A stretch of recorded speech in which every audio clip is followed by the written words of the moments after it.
Estamos de regreso, Realidad en Contexto, Boreal Televisión.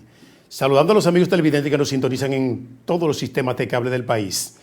A nivel nacional, 28 de Aster, 76 de Claro TV, todas las plataformas digitales. El canal de YouTube, que le sugerimos se suscriba a ese canal porque está exquisita la programación de Boreal Televisión. Canales dominicanos para Estados Unidos, Centroamérica, Suramérica y el resto del mundo. Boreal Televisión, Voz Dominicana.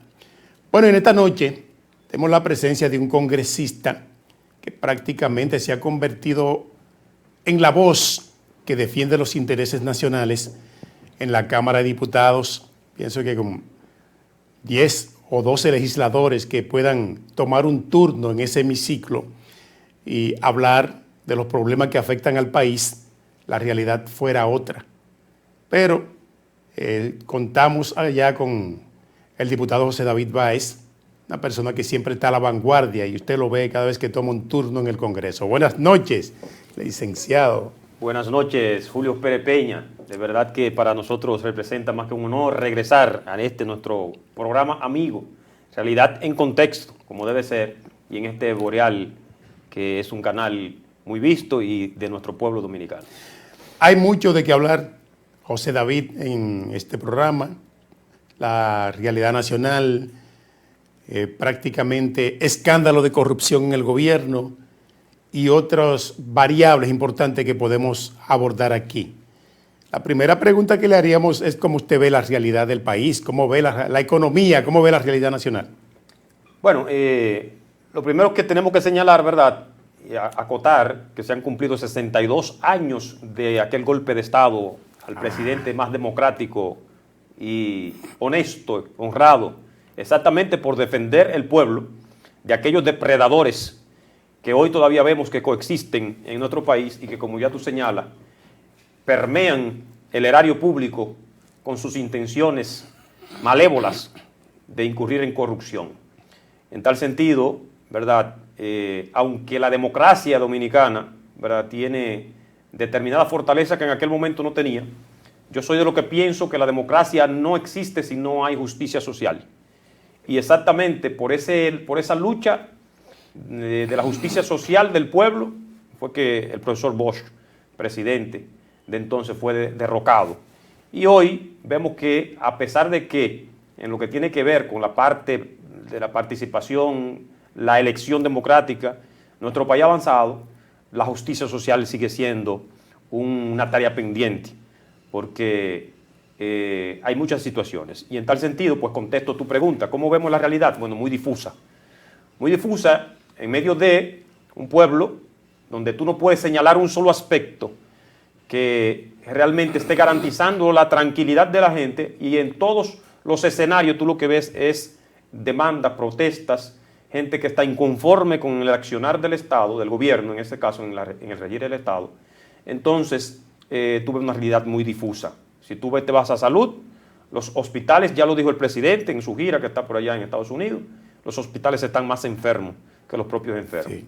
En educación, lamentablemente, el escándalo de Navíe, el mismo escándalo de investigación de la pasada administración y la antepasada también, tanto de Furcal como del ministro Ángel Hernández, te dan a la luz de que lamentablemente estamos educando, pero cuando dentro del mismo sistema que tiene que dirigir el proceso educativo, tú ves este tipo de actos, le estamos mandando una mala señal, tanto a los docentes, que son los que llevan la carga de las tareas que desarrolla ese ministerio, como a los mismos estudiantes que se supone que tienen que aprender ese valor cívico de la honradez, la dignidad y el manejo del Estado. Y entonces esto te da una mala señal.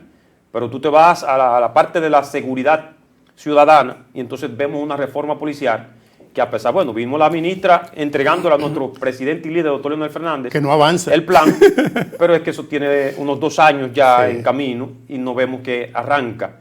Y entonces tú lo que ves es diario en las calles, policías que no están formados para poder afrontar la rebelión de la población, que con poca, a veces, educación y en otras, con el nivel de impotencia que implica entonces ver a un agente accionando de manera incorrecta, pues lo que vemos es pleito y problemas. Es que la gente protesta utilizando los recursos que tiene. Muchos tal vez utilizarían otros métodos más civilizados, pero el ciudadano común va a utilizar los utiliza métodos lo que tiene. Sí, entonces, sí. en todos los escenarios tú ves entonces que hay poco manejo para poder, ¿verdad?, adiestrar a esos ciudadanos que quizás se está violando de momento la ley, pero que entonces la manera en que tú quieres imponer la ley le da la razón al ciudadano de haberla violado. Entonces así no se puede. Usted acaba de hablar, estamos mal. Sí, usted acaba de indicar que hemos tenido logro en términos de democracia. Tal vez una democracia para elegir, de ir a las urnas libremente, nadie nos lo impide, sí. nadie nos ataja en el camino y nos impide ir a sufragar. Por ese lado vamos bien. Y que usted simpatice por el partido que quiera. Ahora bien, hay algo más de ahí, porque democracia es mucho más que eso. Así es. José David, democracia seguirá siendo una palabra vacía hasta tanto no se traduzca en una mejoría significativa de la calidad de vida de la población, entiéndase, en renglones tan importantes como salud, educación, alimentación, y seguridad.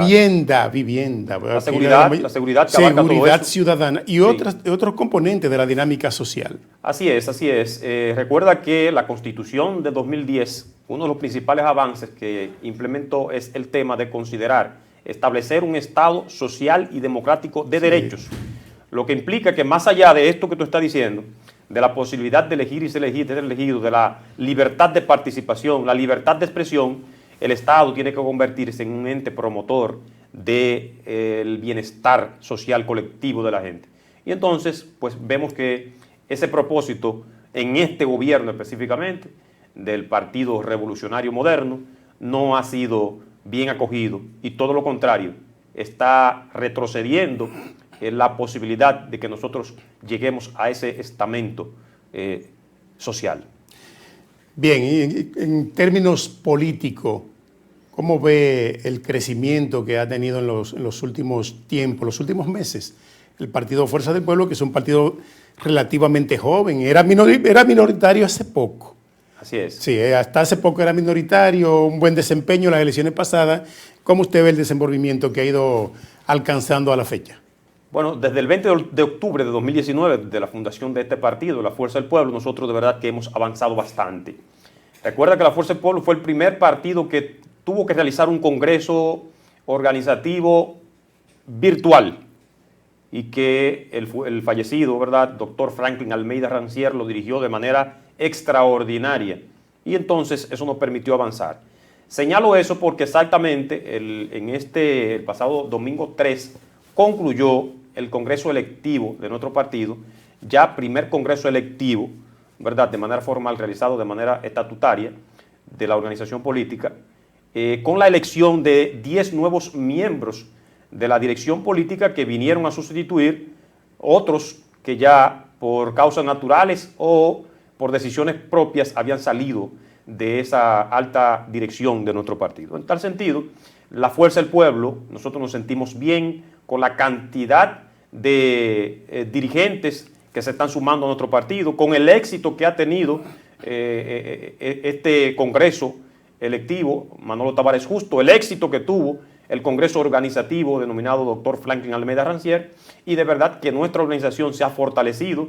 Nosotros estamos haciendo lo que debemos hacer de cara a que seamos un referente de diferencia para que la gente, el pueblo dominicano, sienta que aún hay esperanza y que esta nueva generación que estamos tratando de hacer las cosas diferentes, pues dentro del Partido Fuerza del Pueblo estamos impulsando las mejoras necesarias para que así se sienta y que una vez lleguemos al poder con el favor del pueblo, podamos alzar la voz y desarrollar las tareas necesarias para que el pueblo sienta que valió la pena elegir un nuevo gobierno.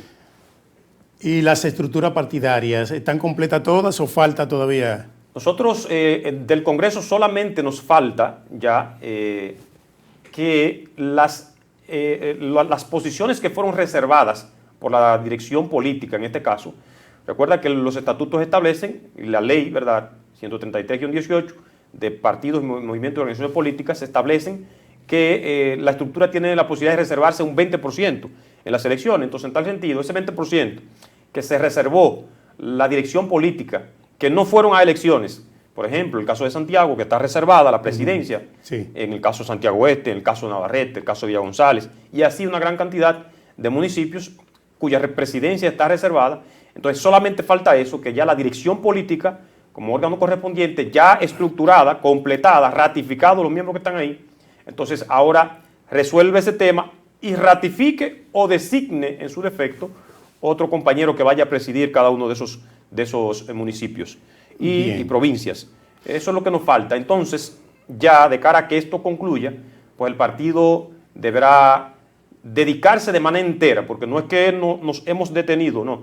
Estamos dedicados en este momento a dos cosas. Estamos dedicados al Congreso y dedicados a la oposición correspondiente, a la defensa del pueblo. Ahora bien, ya terminado el Congreso elector, entonces podemos dedicarnos de manera entera, completa, a defender los intereses del pueblo dominicano y a buscar de forma democrática el poder en el año 2028 para hacer la diferencia, como ya hemos dicho, y poder resarcir las esperanzas del pueblo de cara a tener un gobierno más democrático, pero sobre todo que sea sensible ante las dificultades de la gente. Vamos a la pausa, regresamos en breve. Realidad en contexto.